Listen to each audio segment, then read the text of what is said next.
Hello, Bronco fans and football fans everywhere. Welcome to Broncos Breakdown on the MHRT Network. This is a show that is everything Broncos and brought to you with emotion, passion, honesty, and of course, your comments in the chat, my comments right now. I am your host, Bronco Bill. Guys, sorry for the 5-minute delay. I had a family member that I had to totally take that call for. I apologize. Sorry for that. Hopefully you guys stuck around and you're still going to be in the chat and watching as well. You're wondering if, excuse me, guys. If you're wondering why I'm wearing Super Bowl 50's Von Miller's jersey, as well as Super Bowl 32 Denver Broncos champions hat, is because it is Super Bowl weekend. This is a Friday just prior to the Super Bowl 58. Ironically, there's the 8, there's the 50. Von Miller wore number 58, and this is Super Bowl 58. Does that mean I'm going for the Kansas City Chiefs? No, not at all. Not at all. But it's ironic, though, that I just happen to be wearing. It's the latest Broncos Super Bowl that they won. Super Bowl 50. So, of course, I'm going to bring this one out. And also, the orange jersey has a different meaning later on in the show. I'll get to why that this jersey has a little bit more meaning in regards to the show. All right, guys. Nobody that I can see is in the comments section. So we're just going to jump right into first topic, which is Teddy Bridgewater. Teddy Bridgewater. Former Minnesota Vikings and Denver Broncos quarterback Teddy Bridgewater has retired and has been hired pretty much immediately as the head coach in pro football. No. Head coach of his alma mater. College. No, not even college.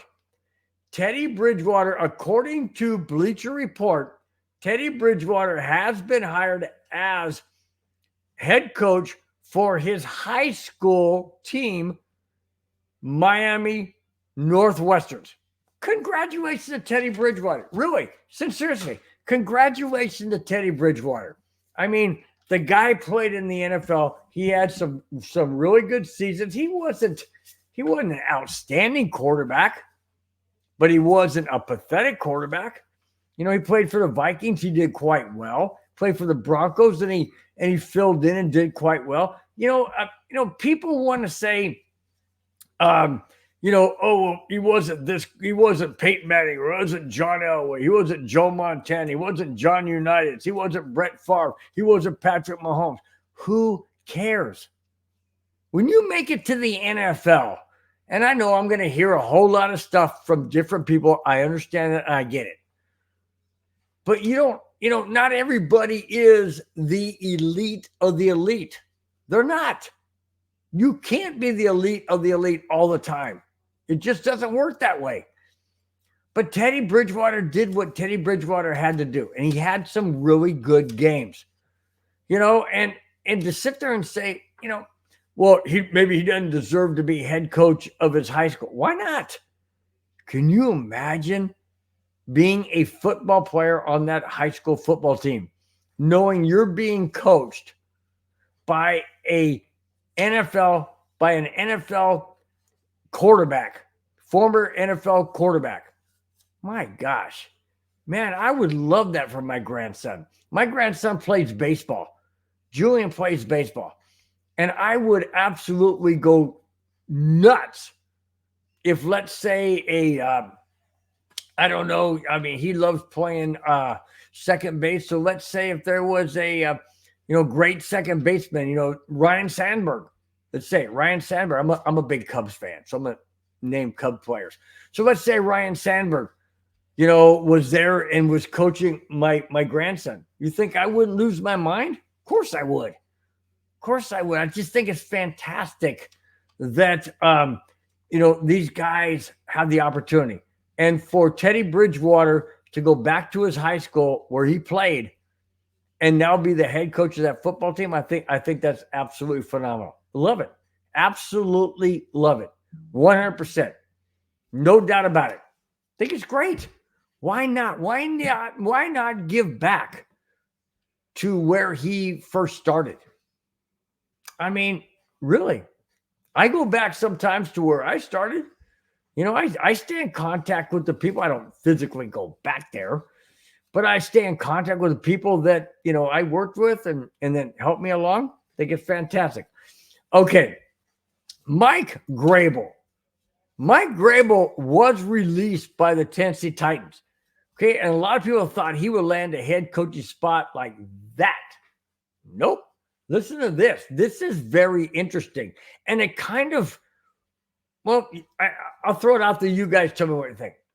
One NFL general manager who did not want to be named said Mike Vrabel, being a large person, scared away some teams in certain ways from hiring him as their head coach.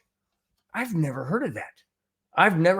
Okay, so he's a large person, a large stature.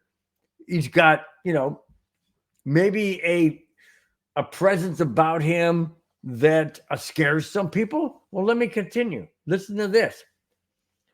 Quoting from quoting from an NFL general manager who did not want to be named, he said, and I quote, "He's a very large human being and can be very intimidating to people in an organization that are going to be part of these decisions coming up. That is a factor." End quote. Wow. I've never heard of a person not being hired. Didn't say what team, didn't say that, that was the main sole reason. But for this general manager to come to speak on this and not want to be named means that he really kind of fears for his own job or whatever the case may be. Bottom line is, if Mike Vrabel is that big of a stature and that intimidates some people, well, of course you're not going to hire him.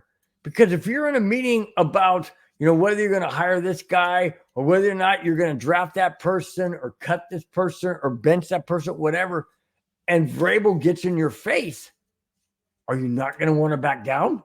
Of course you are. Of course you're going to want to back down. And that's the problem. That's the problem, because obviously Vrabel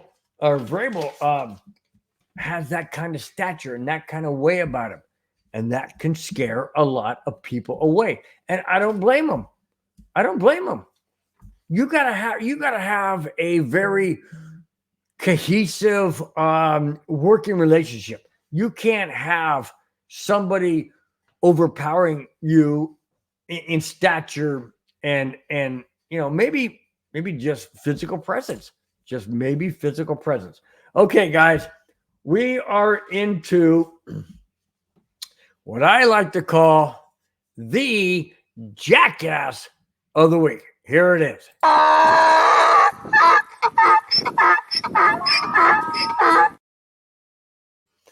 All right. We all know that the Kansas City Chiefs and Patrick Mahomes are going to be taking on the San Francisco 49ers in Super Bowl 58 in Las Vegas this Sunday, 2 days from now. Well, Patrick Mahomes is in the news again. Not quarterback Patrick Mahomes, but his dad, Patrick Mahomes Sr., is in the news again as this week's Jackass of the Week. Here it is. According to TMZ, Patrick Mahomes Sr. has been arrested a third time for DUI. All right. Now, I bring the entire charges on him. Here it is. Mahomes Sr. was arrested by Tyler, Texas Police Department last Saturday, almost a week ago, and released on Sunday afternoon per ESPN. This is his third arrest on DUI, and if convicted, could face up to 10 years in prison. All right, guys. Okay. Patrick Mahomes, quarterback for the Kansas City Chiefs. This is his third Super Bowl appearance. Okay, correct. He's won two. He's trying to win his third. This is his father's third DWI in as many Super Bowls that his son has been in. Does this guy have an issue? So apparently he's out partying because his son, Patrick Mahomes Jr., is in the Super Bowl again. And he's having a good time partying, drinking, doing whatever, and freaking drives or tries to drive home and gets pulled over for not the first, not the second, but the third time. Third time. Hello? Have you not learned your freaking lesson? Oh, I understand. I understand, Patrick Mahomes Sr. You expect your son, Patrick Mahomes Jr., to bail you out or to get you out of trouble or to call an Uber. Well, what? Your phone doesn't work? You can't call an Uber? Uber? You are putting your son, Patrick Mahomes, quarterback of the Chiefs, in a situation where now he has to answer these questions. Why are you making it harder for him? Now, guys, don't sit there and chastise me. I'm not saying I want the Chiefs to win because I don't. I'm just saying, why is this guy doing this to his son? Instead of supporting his son, he's basically putting questions by the media in his son's face to have to answer prior to getting ready. Oh, wait a minute. Maybe Patrick Mahomes Sr. is being paid off by the 49ers to kind of influence. No, that's not. I'm just throwing that out there. But this is ridiculous. Why are you doing this to your son, to yourself? I continue. Listen, this is not a slap on the wrist, guys. Listen to this. Hang on. Here we go. All right. This is his third arrest on DWI, and if convicted, could face up to 10 years in prison. When asked by ESPN about his father being arrested again, starting quarterback for the Chiefs, Patrick Mahomes Jr. said, and I quote, "Yeah, he's doing good. I don't want to really get into it too much, but he's doing good for whatever the situation is." Whatever the situation is, he's being charged with freaking felony DUI. I continue on, and I'm still quoting. "It's a family matter, so I'll keep it to the family, and that's all I really have to say about this at this point," end quote. Patrick Mahomes Jr., quarterback for the Chiefs, does not want to deal with this. He doesn't want to deal with it. And he's had to deal with it the last two times he's been in the Super Bowl, and now the third time. I don't understand these guys. And I'm not saying PM Senior, Patrick Mahomes, PM Senior, has a whole lot of money. I don't know if he does. I don't really care. But the bottom line is, why are you doing this? Why are you putting your son in a situation where he has to answer questions prior to the biggest game of the entire season? Why are you doing this? Are you selfish? Well, apparently so. Apparently it's all about you, my friend. Apparently it's all about you. I just don't understand these guys. I don't get it. I just don't get it. All right, let's go to the chat. Batting leadoff, Kamani Dixon in the house. Kamani says he needs help. Yes, he does. He does need help. And, and I don't mean to make light of it, Kamani. I really don't. I just don't understand why they just don't. If they have an issue and they want to drink and stuff like that, that's their issue. But why are you driving? Why can't you call somebody? Why can't you call an Uber? Call your son? I mean, I'm pretty sure he'd answer the phone. It's from dad. I mean, I just don't get these guys. Stay home. Do whatever. I'm sorry, guys. I don't understand it. I don't understand it. I'm not that kind of person. But It's just sad. It is sad, and it's and right on the heels of biggest game of the season.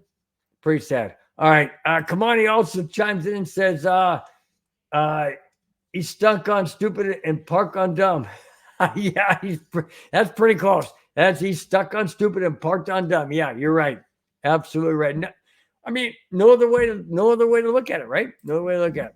Kamani says, seems like the Chiefs need to stay out of the Super Bowl. Yeah, well, for his dad's sake, of course they do.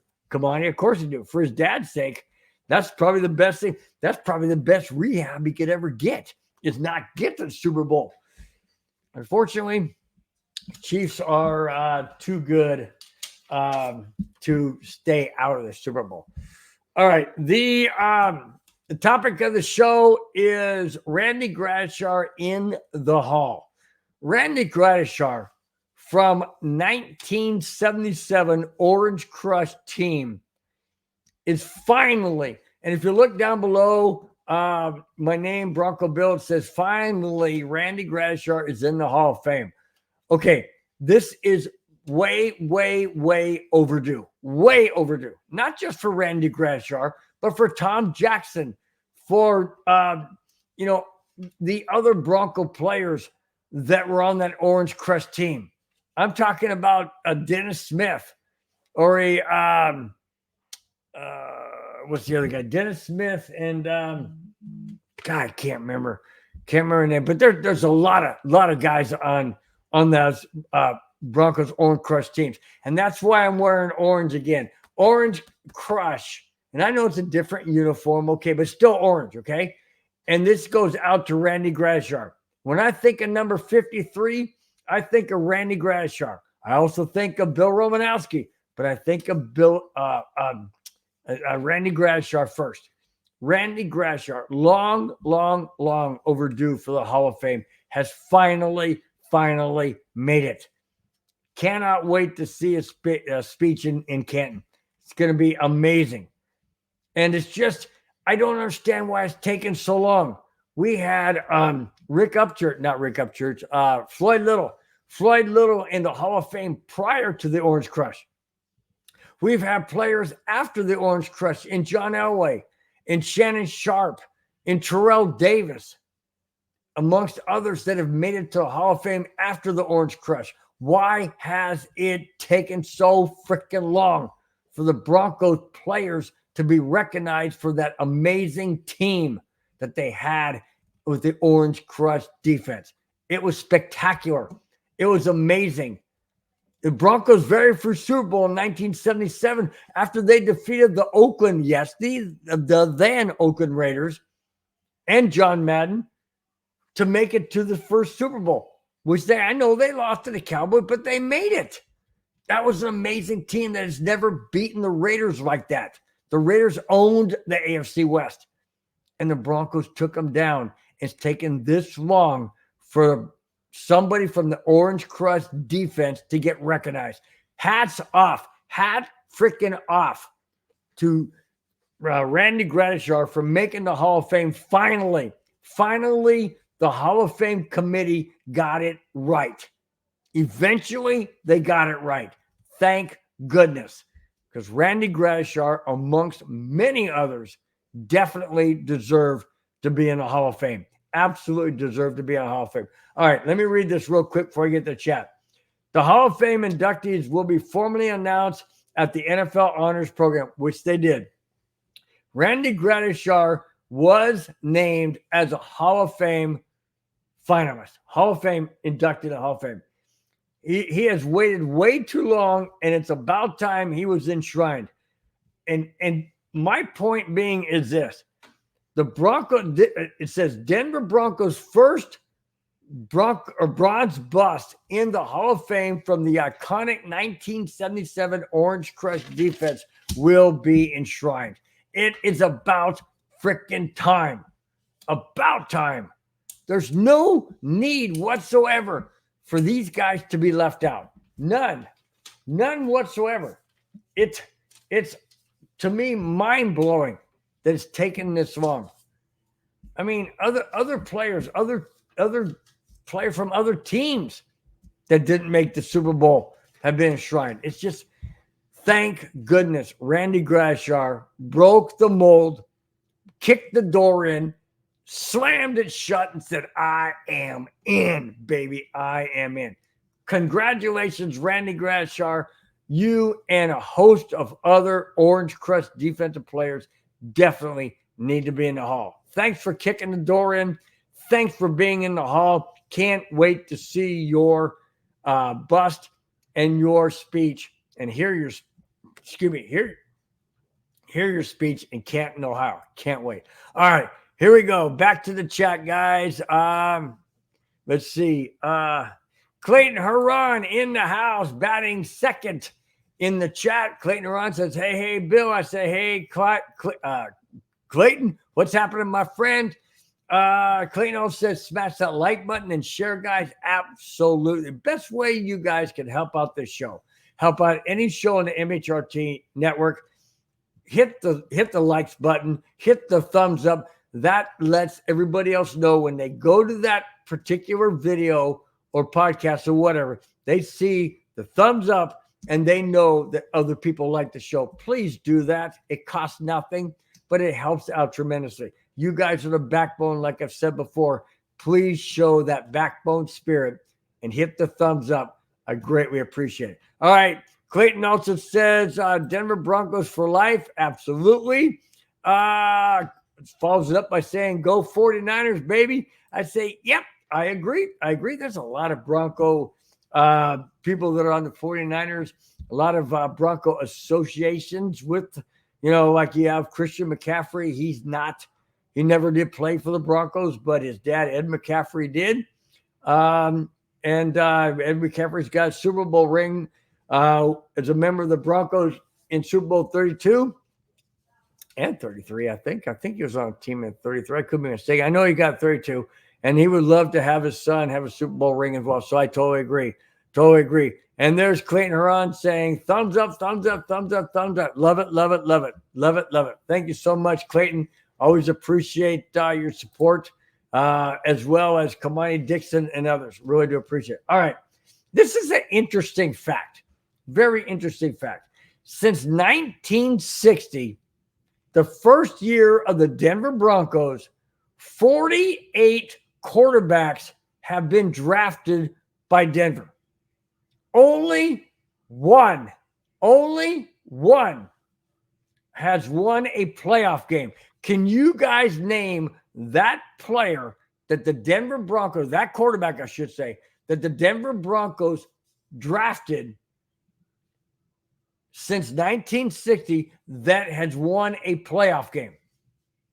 Okay, guys, I'm not going to read the rest of this until I want to get some people in chat. Name the only quarterback the Denver Broncos drafted that has won a playoff game. All right, let's go to the chat real quick.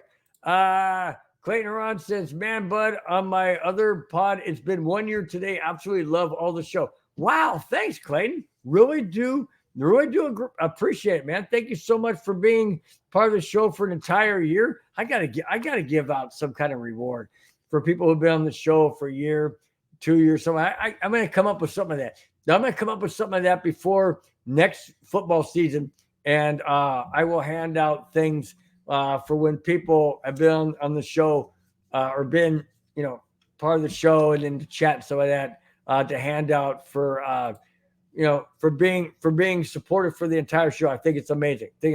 All right, I'm gonna jump over Kamani real quick. I'm gonna go to Clayton. Says, love talking sports.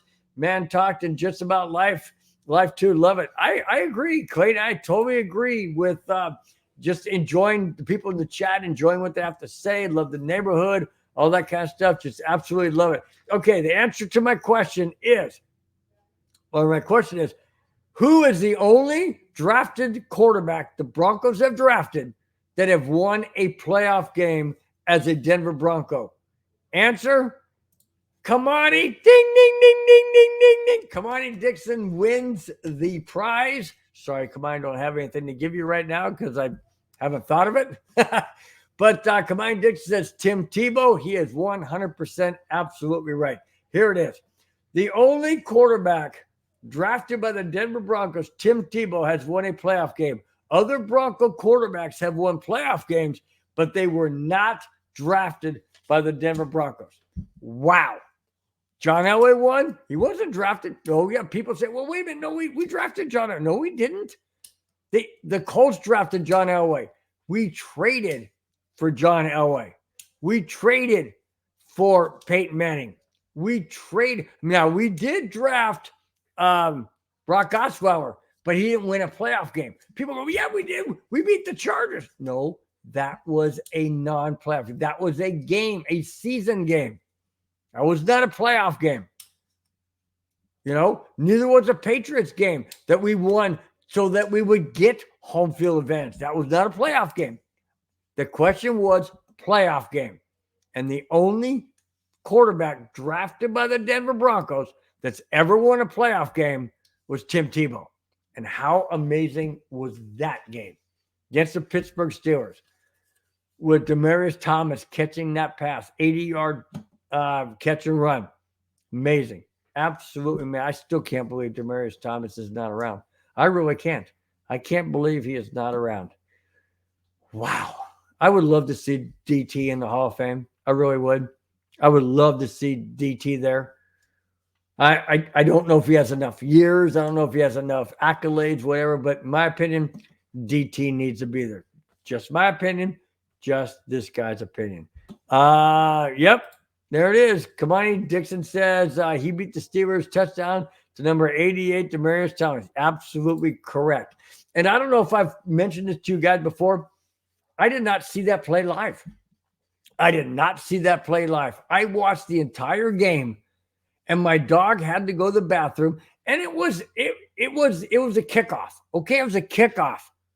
And normally after a kickoff, they go to commercial. This time they didn't. They went to the kickoff, and immediately they went to the play. So I'm outside in the backyard. My dog's going to the bathroom, and I have my TV on, and all of a sudden I hear this big cheer and this big roar. I'm like, what the heck is that? And I come running in. My dog's still outside. I come running in, and all I see is them mobbing DT in what looked like the tunnel that goes, towards the locker room. And they're mobbing him. I go, what the heck happened? I had to watch the replay to see what happened. I never saw it live.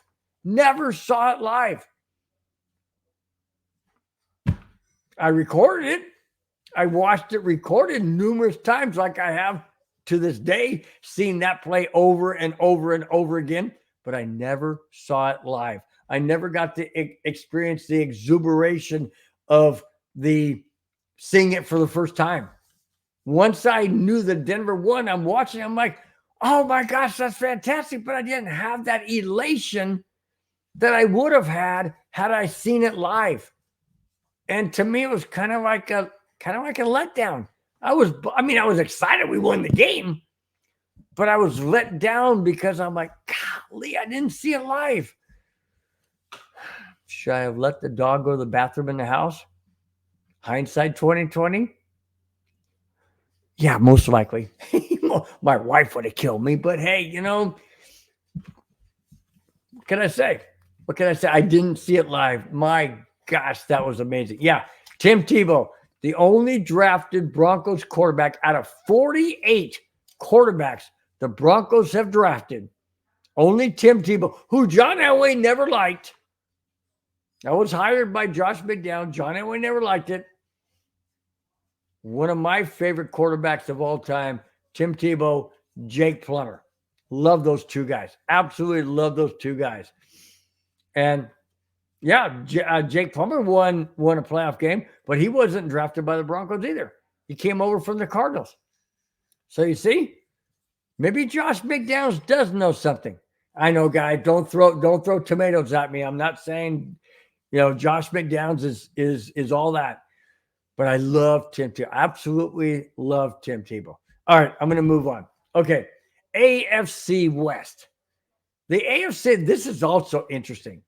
The AFC West has been won the past 14 seasons by either the Denver Broncos or the Kansas City Chiefs. 14 seasons, either the Broncos or the Chiefs. The Chargers' last AFC West title was in 2009, and the Raiders' last AFC title was 2002. The Broncos and the Chiefs own the AFC West, or they have for the past 14 seasons. But you know what? It's about time the Broncos regain that. And I don't know if that's going to be this coming year. I don't foresee it. I mean, we still have quarterback issues. We still don't know, if there's going to be any major trade moving up the draft pecking order. I sure hope not. I don't want to get rid of a Patrick Surtain or Justin Simmons, like I mentioned many, many times. So I don't know. I really don't know if that's gonna take place. But I dare say that the Broncos are not far away from making a push for the AFC West title. I mean, it's just going to take a quarterback and a couple of tweaks here and there. Yeah, I know people say we need an offensive line and we need tight ends and we need, defensive line. And I get all that. Yes, we do. But it starts with the quarterback. It really does. It starts with the quarterback because the offense can't score any points if you don't have a good quality quarterback. And, defense could do so much like we did in that 5-game win streak last year, where the defense, had more takeaways in the NFL in 5 games than ever before. So, yeah, it can be done. But the issue is, yes, it can be done, but everything starts with the quarterback. So let's start there first, okay? Let's start with the quarterback. I just don't know who that's going to be. Is it going to be J.J. McCarthy in a draft from Michigan? Bo Nix? I don't know. And I'm not the GM and I'm not Sean Payton. So I'm going to just leave it up to them guys and just continue to throw out my thoughts to, as best that you guys, want to comment on. So I really appreciate it. Let's see. Kamani chimes in talking about Tebow says the Broncos lost to the Patriots the next game. Yes, they did. They lost to the Patriots big time. And you know what, Kamani, when I watched that game, I never expected the Broncos to win. I knew the Patriots were a better team. The Broncos were only 8-8 that season. The only reason why they held home field advantage against the Steelers, who had more wins, I think the Steelers were 12-4 or 11-5, 10-6, something like that. But it doesn't matter because the Steelers were a wild card. Denver had won their division. That was the year they won the division under Josh McDaniels and Tim Tebow's quarterback. They were 8-8. So therefore they won the division. They hosted the Steelers and they beat them at Mile High. When they went to New England, it was cold, it was damp, it was snowy. I never expected the Broncos to win. I was hoping they would. I never expected. But it was still great to just beat the Steelers, who nobody gave the Broncos a chance to win that game. Nobody did. And that's why it was so phenomenal, so epic that the Broncos won that game. It was phenomenal. It was fantastic. It was electric to me. I love Tim Tebow. I think the world of the guy. And I will always remember that game for Tim Tebow as well as Demaryius Thomas. Fantastic game.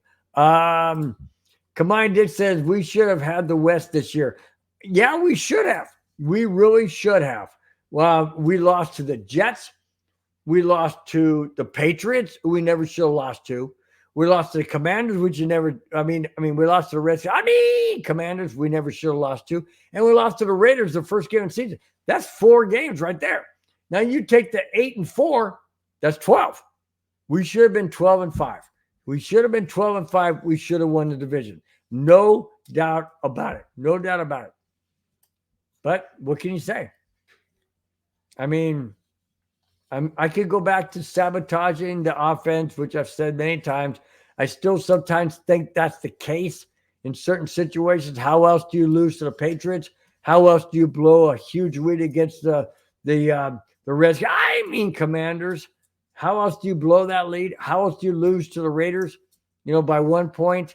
People are going to say, well, you got blown out by them. Throw that out the window. Who cares? Throw it out the window. Doesn't matter. It's one loss. You know, um, okay, Kamai says, I think the Broncos lost because they had too much pie after the Steelers. There goes that pie again, Kamani. You're bringing that back up, dude. Bringing that back up. It's okay. It's okay, Mule. You know, you probably could be right. Probably could be right. All right, Jerry Wallace in the house, batting third in the chat batting order. He says, hi, Bill. I say, hi, Jerry. What's happening, my friend? Glad to have you in the chat. As always, really do appreciate it. I got two topics left. Not many on the Broncos breakdown slate tonight. Not a whole lot going into Super Bowl Sunday, this coming Sunday. But speaking about the Super Bowl, hang on a second, guys. All right. Speaking about the Super Bowl, the Denver Broncos won't ever host a Super Bowl unless these things happen. Here it is. In the last 56 years, Denver has never hosted a Super Bowl, and they aren't on the list for any upcoming years, in upcoming years either. The main reason is the NFL has certain requirements. Okay, I can understand that. I can understand. Some of the requirements are to have at least a 70,000 seat stadium, which Denver has. Denver has that, as well as 2 bowling lanes in the area. Hang on a second. I'm sorry. As well as at least 3 18-hole golf courses and 2 bowling lanes in the area at no cost to the NFL. Wait a minute. So the Broncos have a 76,000 seat stadium in Power Field. They have golf courses all over the greater Denver area. They have bowling alleys all over. So why haven't the Broncos gotten a Super Bowl? Why? They've got state-of-the-art stadium. I mean, I know it's not like SoFi, it's not like Allegiant Stadium and all that. They still have done upgrades. Why don't they have a Super Bowl? Hold on. I will explain. Here we go. Also, here it is. Also, the NFL requires climate-controlled domed stadium if the average daily temperature over a 10-year period in the host city on the week of the game is below 50 degrees. Well, Super Bowls are in February, DTDs, NFL. Of course, Denver is below 50 degrees average over a 10-year span. That's pathetic to have it over 10 years. Really? Why not just over a couple of years? Why 10 years? Well, that's the NFL protocol. That's the NFL rules. If the average temperature on Super Bowl game day, which is anywhere from February 1st to February 10th, that window has to be above 50 degrees or above to be able to host a Super Bowl in a 10-year span. Are you freaking kidding me? 10-year span on average within that. That's ridiculous. All right, I continue. Hang on. Here we go. Okay. There was one outdoor game in New Jersey. We all remember that one, where the NFL wanted to try a cold weather Super Bowl. Stupid. They didn't want to try a cold weather Super Bowl. They wanted to showcase New York. They wanted to showcase New York. They wanted to say, okay, we can have an outdoor stadium, blah, blah. I mean, outdoor game, outdoor stadium. Okay, here we go. That game was against the Seahawks and the Denver Broncos. The temperature at game time, barely under 50 degrees. That's why they allowed it. 49 degrees at game time in New Jersey for the Broncos and the Seahawks. Pathetic Super Bowl 48 game. Super Bowl 48 was ridiculous. Broncos never had a chance. They They had their interview on some kind of yacht or boat that was bobbing up and down, and players were getting sick and this and that. It's just ridiculous, ridiculous to have had it there. Why the Denver Broncos organization has never had, or the city has never had a Super Bowl, is because of the criteria I gave you.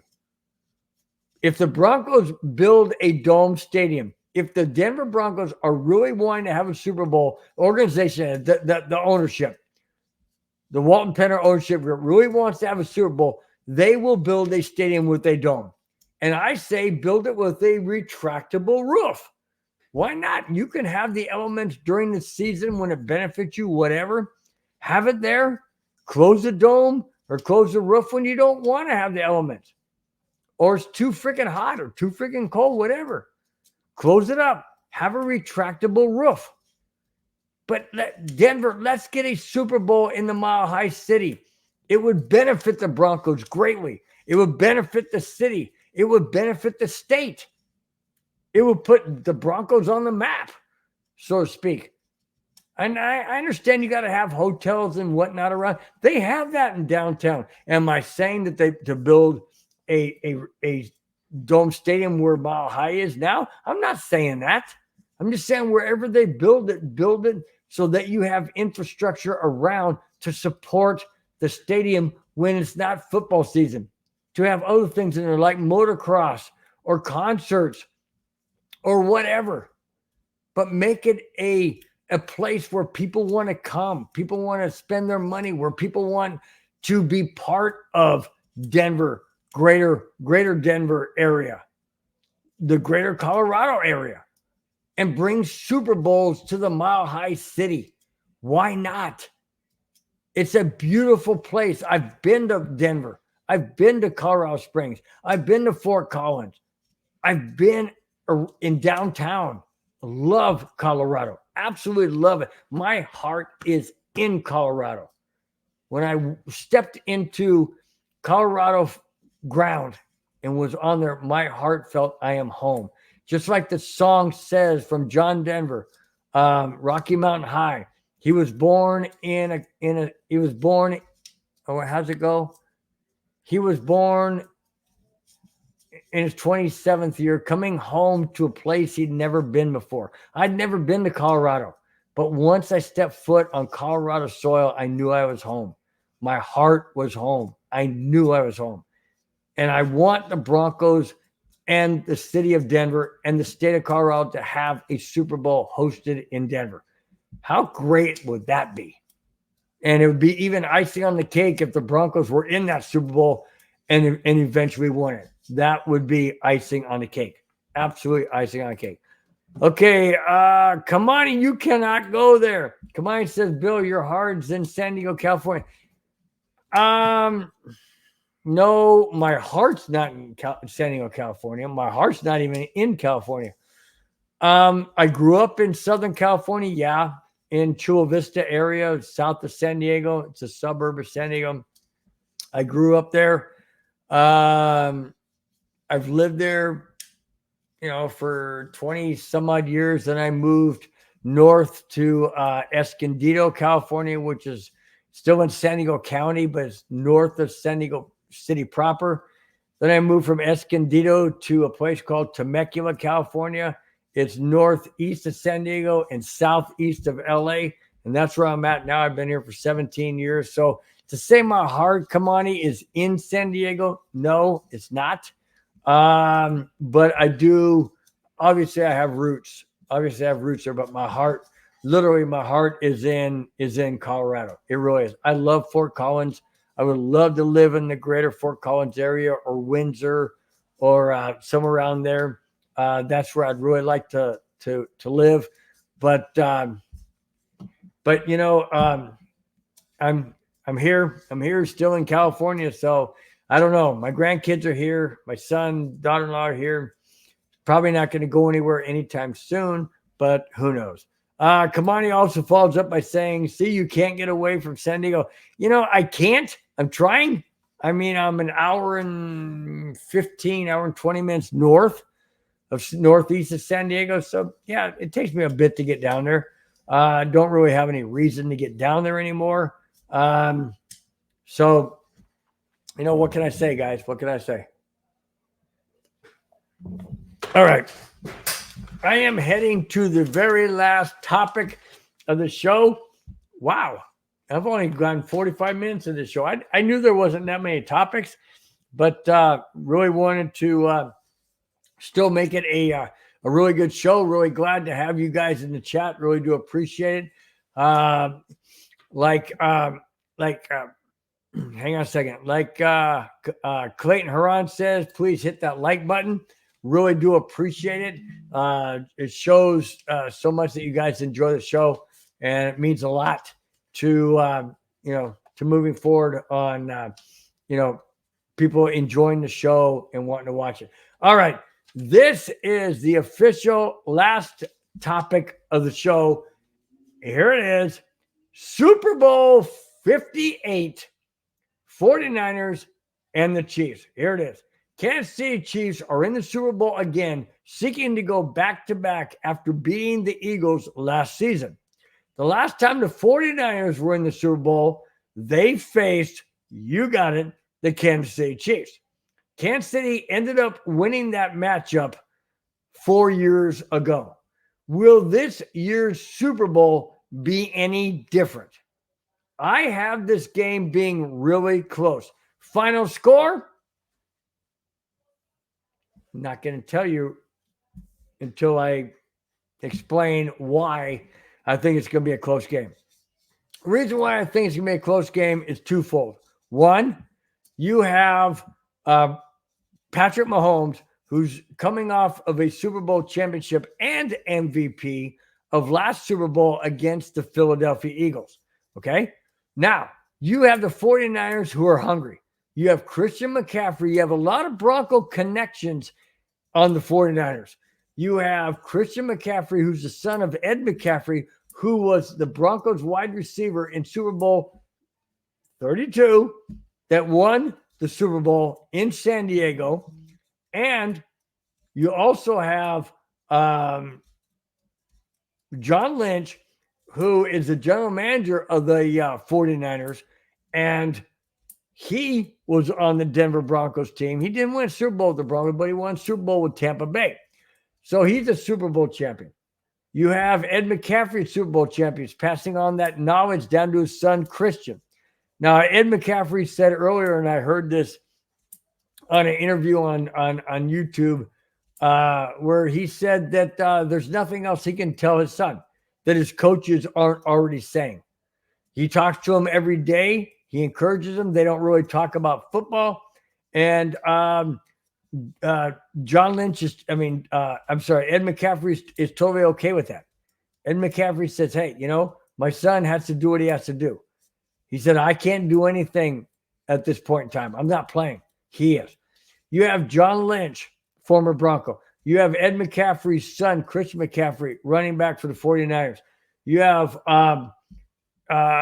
Clint Kubiak, who's on the team. You have Brian Greasy, who's a quarterback coach. All of these Broncos connections that we as Bronco fans, for two reasons, cannot cheer for the Chiefs.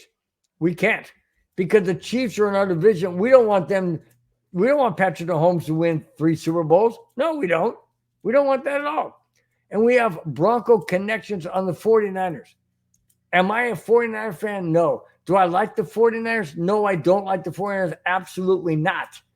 Why? Because I'm also a Viking fan, which is in the NFC. Not the same division, but that's my NFC team. But I have to go for the 49ers in this Super Bowl because I want a Christian McCaffrey. I want Ed McCaffrey's son to experience a Super Bowl championship. I want Brock Purdy, whose faith I absolutely admire. I want him to win a Super Bowl. I want Brian Greasy, who's never won a Super Bowl. I want Clint Kubiak. I know he was on the Broncos when they had Super Bowl 50. I want these Bronco people who've been with the Broncos, associated with the Broncos, to win a Super Bowl. Do I want the 49ers necessarily as a team and an organization to win? No, I want these players to win. That's what I want. I don't want the Chiefs to win again. Absolutely do not. And not only that, I don't want the Chiefs to go back to back.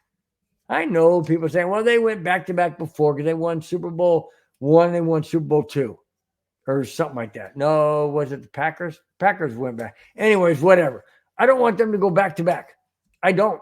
I want the Broncos to be the last AFC West team to go back to back, or maybe even AFC team.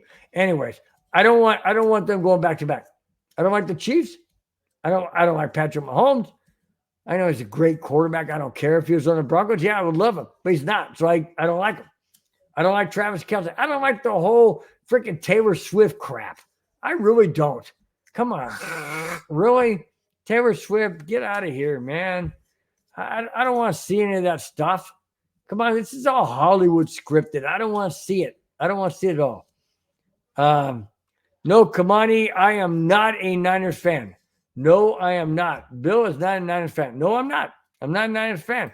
I like the people that are associated with the Broncos. Yes, I want them to be successful. I want them to win. And I know that means the 49ers have to win in order for them to win, but I don't know. Sometimes you just got to just suck it up and, say, okay, the team wins, but it's really, I'm really about the players. I get it.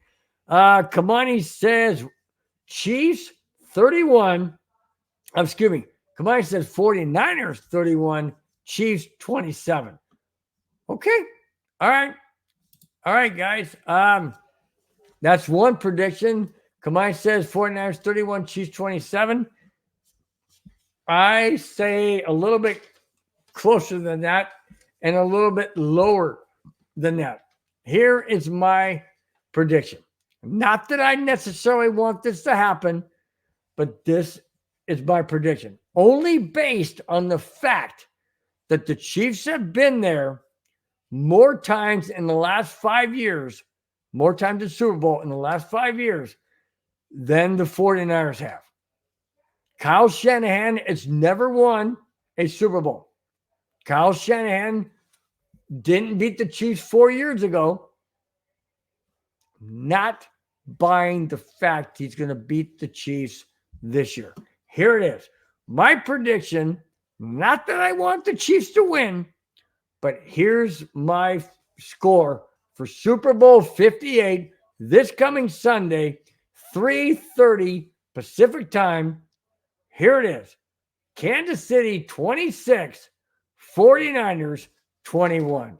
That's what I say. I don't necessarily like it because I don't. But the Chiefs have more experience than the 49ers. I know the 49ers came back against the Packers. I know they came back against the Lions, but both games were marred by mistakes by the Packers and especially by the Lions head coach, Dan Campbell. I said that on my show last Friday. You guys want to know what I thought about that? It was absolutely pathetic. It should be the Lions and the Chiefs, and I would have picked the Lions hands down. No doubt about it. But because the Lions laid a big fat egg, because Dan Campbell is a complete moron and idiot when it comes to fourth downs and doing the right thing, he did the wrong thing, and that's why the 49ers are in the Super Bowl against the Chiefs. Final score again, guys, I have the Chiefs winning 26-21 in Super Bowl 58. That's it, guys. That's all I have. Thanks for watching. Thanks for subscribing. If you have not, please do so. I greatly appreciate it. Please hit the thumbs up. That's the best way you can let everybody out there that looks through the different videos, sees a thumbs up, says, hey, this is a show I want to watch. I really do appreciate it, guys. I know it means the world to me. You guys know it means the world to this show, this network. I really appreciate each and every one of you each and every week when you're in the chat. Whether you're in the chat, whether you're just watching, whatever it may be, I thank you greatly from the bottom of my heart. Kamani Dixon for batting leadoff. Really do appreciate it. Clayton Huron for batting second. And then following it up by, Well, that's it. Just Clayton, and Kamani. That's it. Clayton and Kamani. Okay. Oh no, Jerry Walsh. I knew there's somebody else batting third. Jerry Walsh, thank you so much for being in the chat. Really do appreciate it. You guys are the backbone. I know it's very, it's in February. It's coming up on Valentine's Day. By the way, happy Valentine's Day to each and every sweetheart out there. Whether it's a sweetheart from your wife to your husband, from your husband to the wife, from boyfriend to girlfriend, girlfriend to boyfriend, whatever it may be, you guys thoroughly enjoy Valentine's Day. I won't be back on until Valentine's Day is over. My next show is next Friday, which will be the 16th.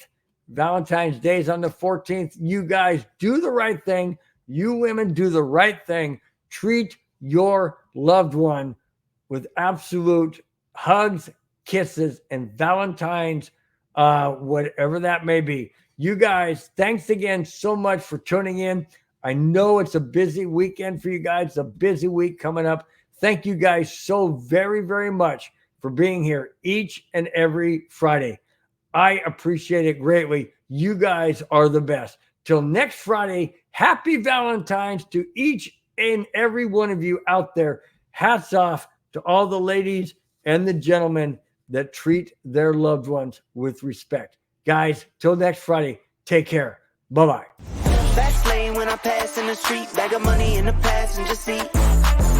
Tempo's been asking for me on the road from the west to the east. Way up, I might never come down, cause the coast racking up the flight miles. So high, I might never come down, so what, this is my lifestyle. Wait a minute, work hard for the car so the